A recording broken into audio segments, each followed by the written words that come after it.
Chapter 1, Functions and Models. Section 1.1, 4 ways to represent a function. So for our first definition, a function f is a rule that assigns to each element x in a set D exactly one element called f of x in a set E.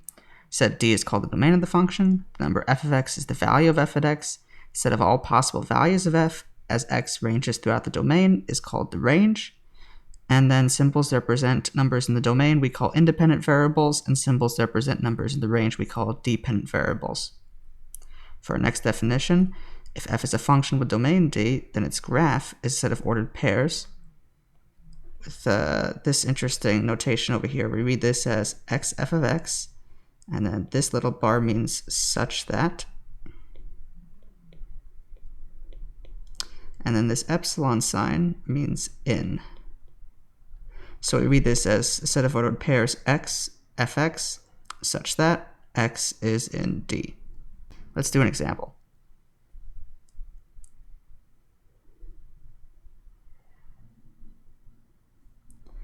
So we have the graph of a function f shown in the figure.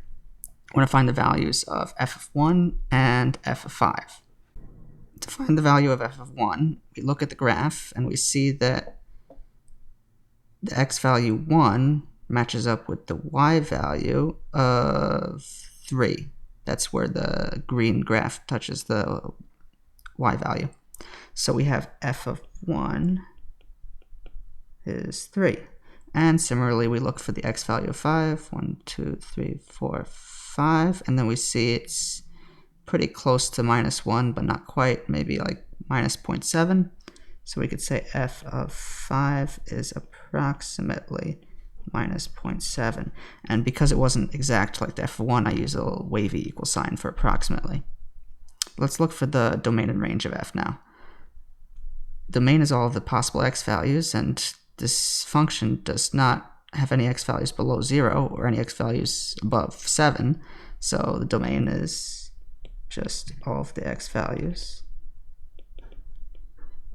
To all of the x's such that x is between 0 and 7.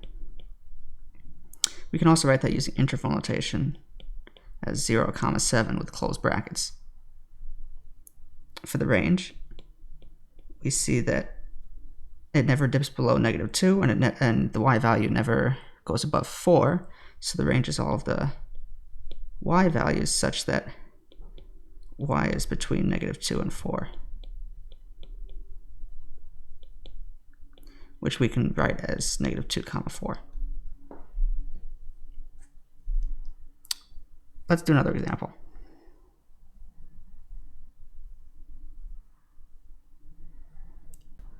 Let's sketch the graph and find the domain and range of each of these functions. First, f of x equals 2x minus 1.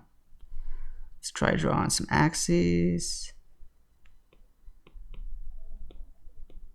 And remember that the equation of a line is y equals mx plus b, so this thing must be a line with m equal 2, so the slope is 2, and b equal -1, so the y-intercept is -1. Let's start with that -1 on the y-axis for our y-intercept.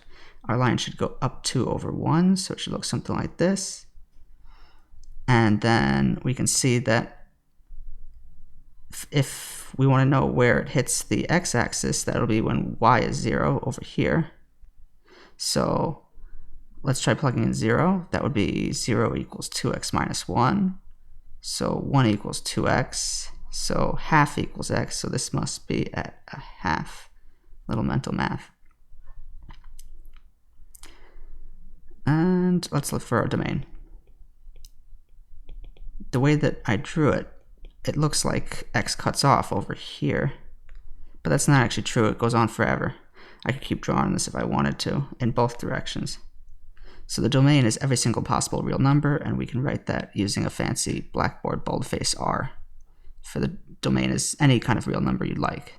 Similarly, the range goes up and down forever, so the range is also all real numbers.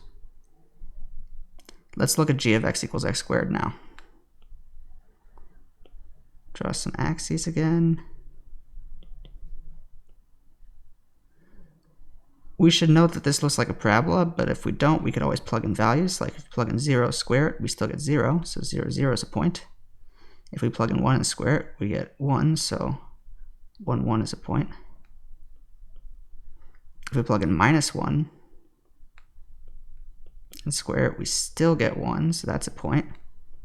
If we plug in 2, we get 4, so that should be like over here somewhere. And if we plug in -2, we also get 4. So we should get this kind of parabola looking like thing. Okay, so let's just throw in another 0.24 just to show that it's over there. Our domain, again, could be anything. It could go left or right infinitely, so domain is all real numbers.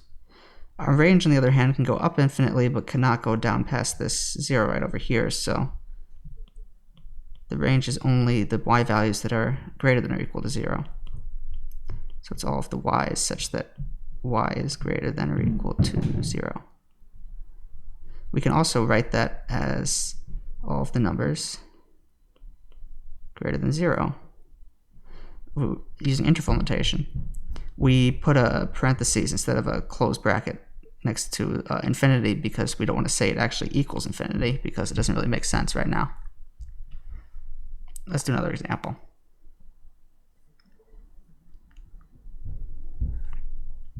If f of x is 2x squared minus 5x plus 1 and h is not 0, let's evaluate f of a plus h minus f of a over h. So let's do f of a plus h separately. Just that part first, and then we'll plug it in after. So if we're plugging in a plus h, that means instead of 2x squared minus 5x plus 1, it should be 2 times a plus h squared minus 5 times a plus h plus 1, which we can rewrite as 2 times a squared plus 2ah plus h squared by,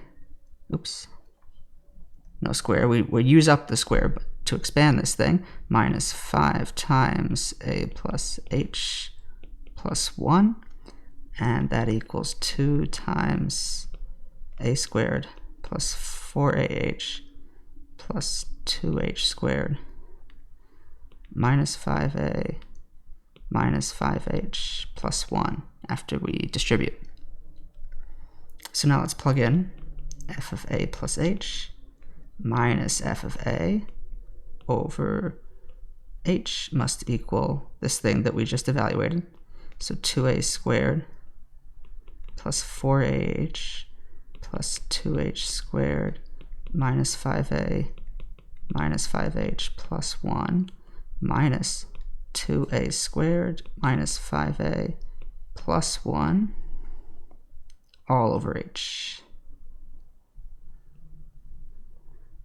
So then that equals 2a squared plus 4ah plus 2h squared minus 5a minus 5h plus 1 minus 2a squared plus 5a minus 1 over h. Almost forgot. Okay, so we simplify that a little bit by canceling some stuff out. Let's see. Looks like we can cancel out this 2a squared and this 2a squared. And we can cancel out minus 5a and a plus 5a and a plus 1 and a minus 1.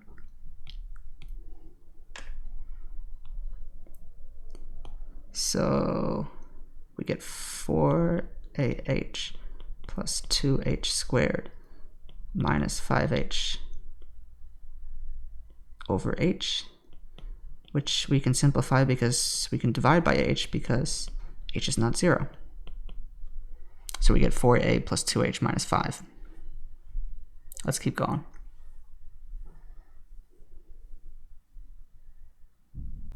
Example 4. When you turn on a hot water faucet, the temperature T of the water depends on how long the water has been running.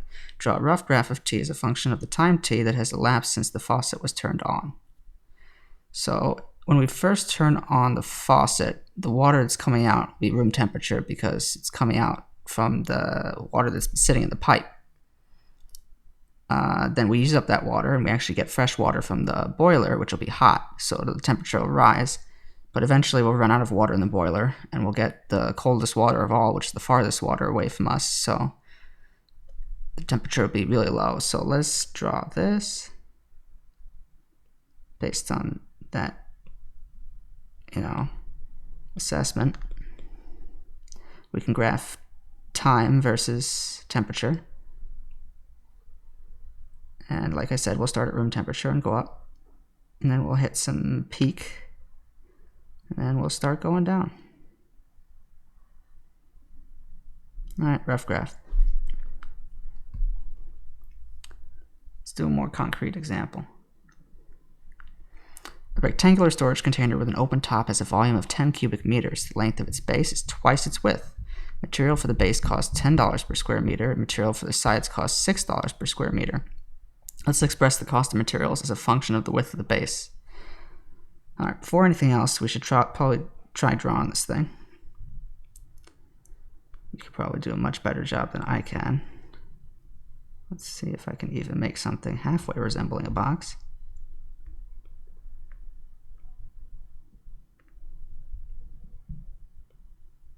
Oh, it almost looks like a box. I'll take it. Let's call the height h, the width w, and the length is twice the width, so 2w. In order to find out how much everything costs, we should probably get the area and then multiply by how much the area costs, because that's the material is basically represented with square meters, which is area. So area of the base, well, that's just the 2w times the w. So it's 2w squared. Then the cost of the base, well, it's $10 per square meter, so we just multiply by 10.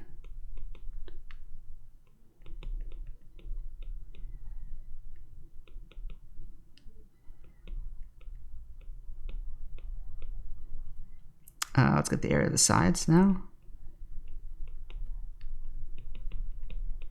We've got 4 sides to deal with. So for the left and right sides, it's just w times h. So there's 2 of those, so it's 2 times wh. And then for the front and back sides, that's just 2w times h. And there's 2 of those, so it's 2 times 2w times h. And then the cost of the sides is $6 per square meter, so we'll multiply the whole thing by 6.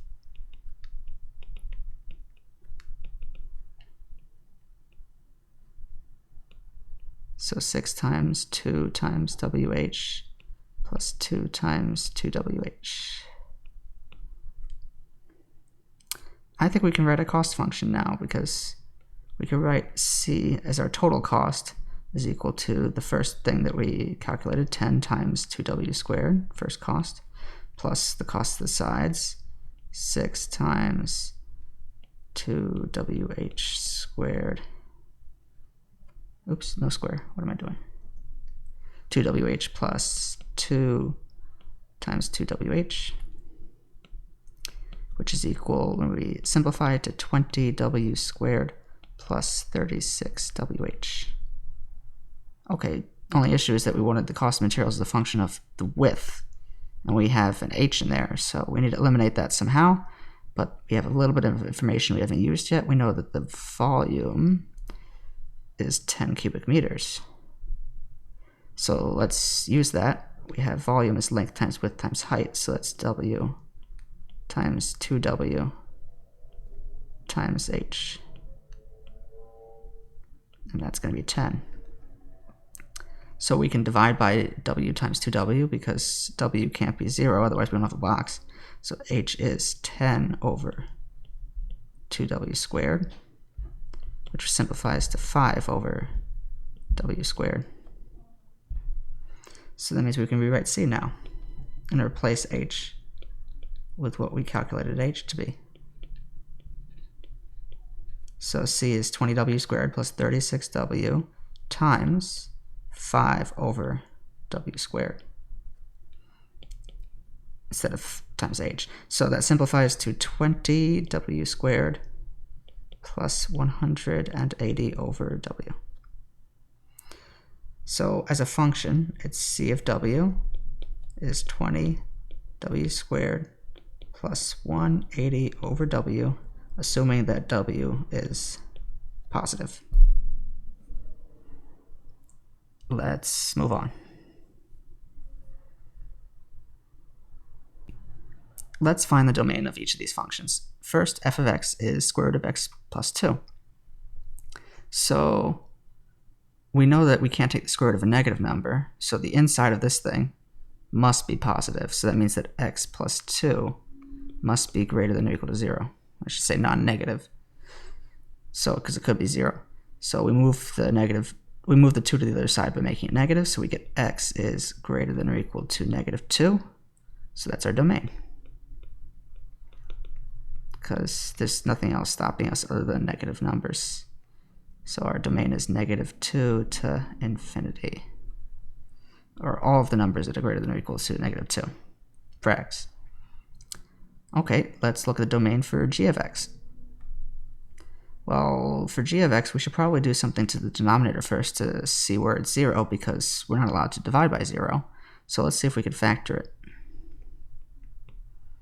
There's an x in both terms, so we could take that out. We get x times x minus 1. So our domain is every value other than the value that's going to be making our denominator 0. So it's all of our x's such that x is not equal to 0, because that would make this guy 0, and not equal to 1, because that would make that guy 0. We can also write this using interval notation. It's everything from minus infinity to 0. We don't use a closed bracket because we don't want to include 0. We'll take a union. Oops. We will take a union with everything from 0 to 1. Again, not including 0, not including 1. And then we'll take the union with everything else from 1 to infinity. So you see how elaborate you have to write with interval notation just to exclude 2 values. So it's not always shorter, not always more concise. Okay, our next theorem is the vertical line test.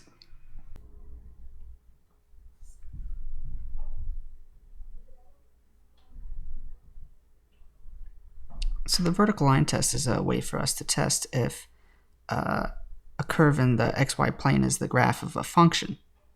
And we do that by drawing vertical lines and seeing how many times vertical lines touch the curve. If they intersect more than once, not a function, because that means that there's 2 outputs and we only allowed 1 output for each input when we have a function. For example, if we have that parabola that we were drawing earlier, no matter where we draw a vertical line, it only touches once.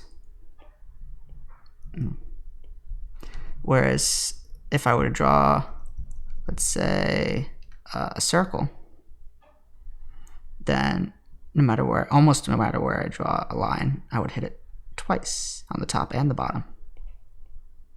Not a function. So it's a handy little tool to testing if something's a function or not. Let's talk about piecewise defined functions.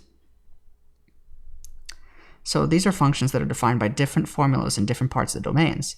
For this example, we have this f of x defined by 1 minus x if x is less than or equal to minus 1, and we have it defined by x squared if x is greater than minus 1.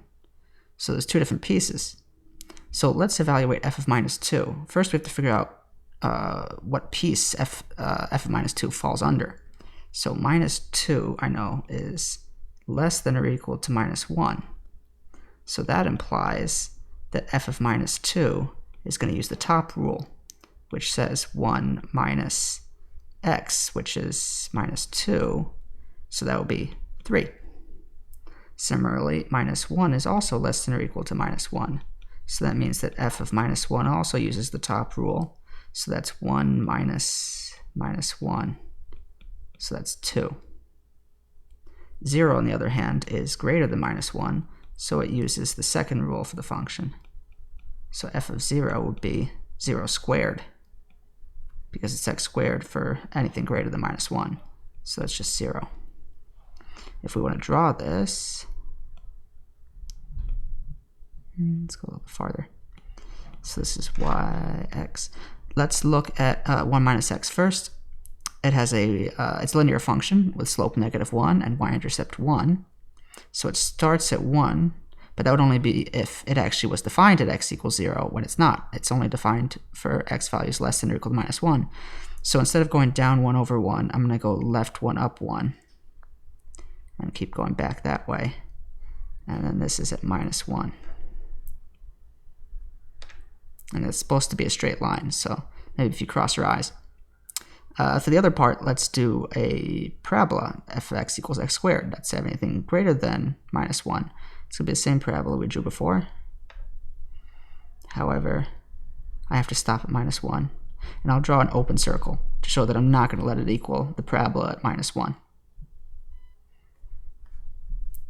Okay, let's move on.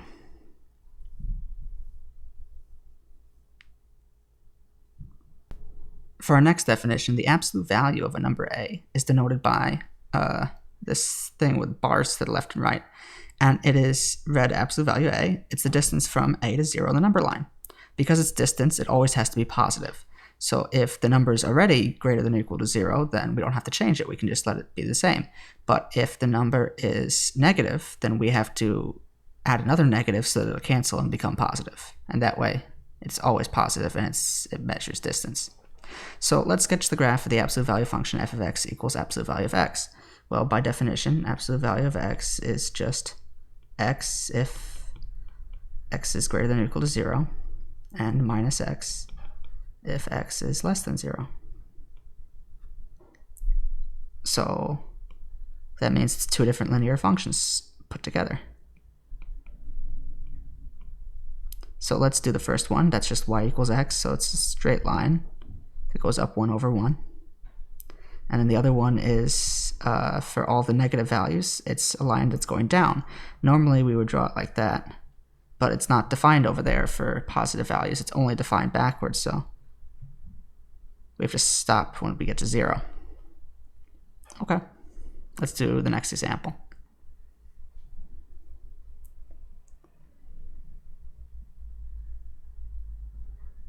Find a formula for the function f graphed in the figure.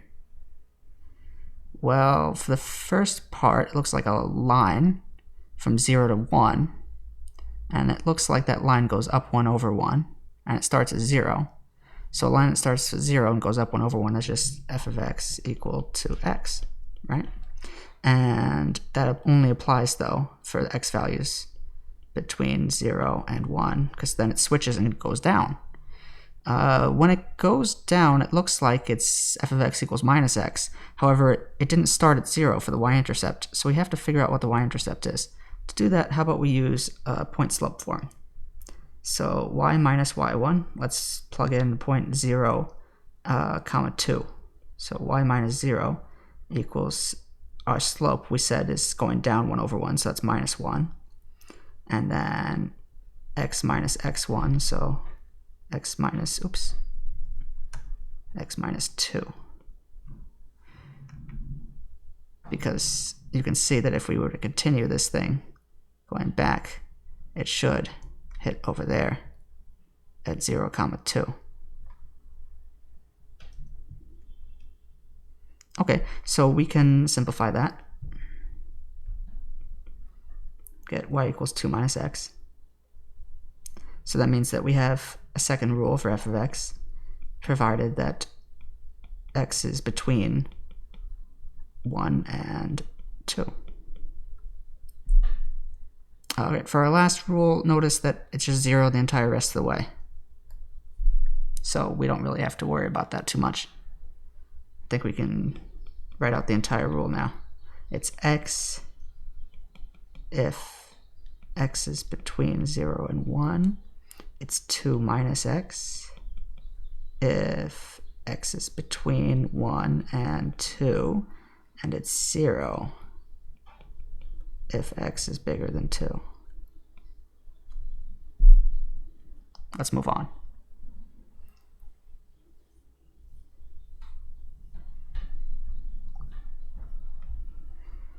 my favorite example, because I don't have to write anything. The cost CW of mailing a large envelope with weight W is a piecewise defined function because from the table of values representing the function, we have this piecewise function. Notice that the cost of postage depends on specific increments in ounces, but not the numbers in between these integers. So for example, if you have something that weighs half an ounce, it costs the exact same as if it weighs 1 ounce. If it weighs 0.75 ounces, it costs the same as if it weighed 1 ounce. Or if it weighed 2.5 ounces, it costs the same as if it weighed 3 ounces. So as a result, we have this piecewise function where each interval between two consecutive integers for ounces ends up costing the exact same amount of money. So these types of functions are called step functions because of the way that they rise up like steps when you graph them. Okay, let's do another definition.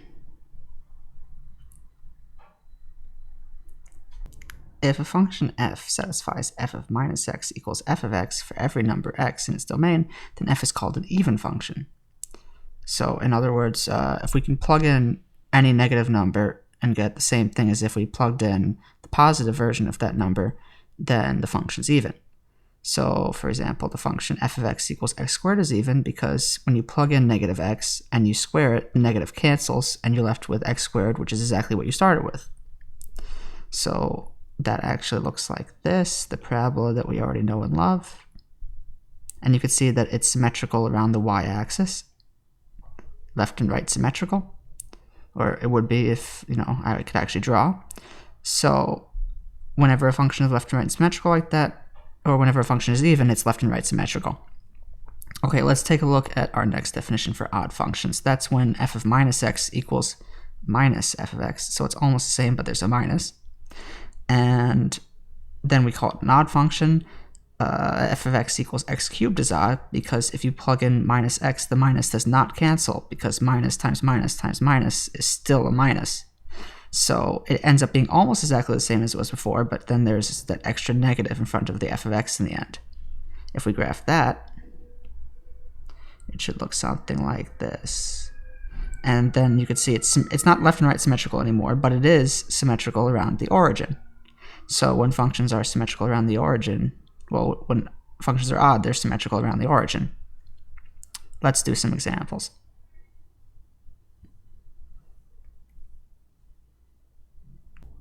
Determine whether each of the following functions is even, odd, or neither even nor odd. For each of these, we'll look at f of minus x, we'll compare it to f of x, and we'll see if it's the same, if it's off by negative, or if it's even more different. So for the first one, f of minus x equals, let's plug in minus x, so instead of x, we have negative x to the fifth plus a negative x. So that equals, let's pull out the minus 1, just to show you that that's going to be to the fifth, and so is the x to the fifth plus minus x. Well, negative 1 to the fifth stays negative 1, so this thing becomes negative x to the fifth now. And then plus negative x becomes minus x. We could factor out the negative, though, and get negative x to the fifth plus x, where x to the fifth plus x is in parentheses, so that's just negative f of x, because x to the fifth plus x was what we started with. So that is definitely odd, because it's almost the same, but it's off by negative. Let's look at g of x, or more precisely, let's look at g of minus x. So that's 1 minus x to the fourth, which is 1 minus x to the fourth, because we get to keep the first negative because it's outside parentheses. But the second negative is inside parentheses, so it gets hit by that exponent, which is even. So it's negative times negative, which is positive, times negative, which is negative, but then times another negative. That fourth negative makes it positive. So this thing is just what we started with, g of x. So that implies that g is even. Okay, let's look at h of minus x. So that's 2 times minus x minus x squared, which is minus 2x minus x squared. Even if we factor out a negative here, then it would be 2x plus x squared, which is not matching with h of x, so this doesn't match at all. At least not for these criteria, so h is neither even nor odd. For our last definition, a function f is called increasing on an interval I if f of x1 is less than f of x2 whenever x1 is less than x2 in I. So that means that whenever our x values are getting bigger, our y values that correspond to those x values are getting bigger. It is called decreasing on I if f of x1 is greater than f of x2 whenever x1 is less than x2 in I. So it looks a little counterintuitive because you see the greater than sign and it's called decreasing, but what this really means is that the number on the left is bigger than the number on the right. So that means that each number that comes next is getting smaller. So that's why it's decreasing, because as the x values are increasing, the y values are decreasing.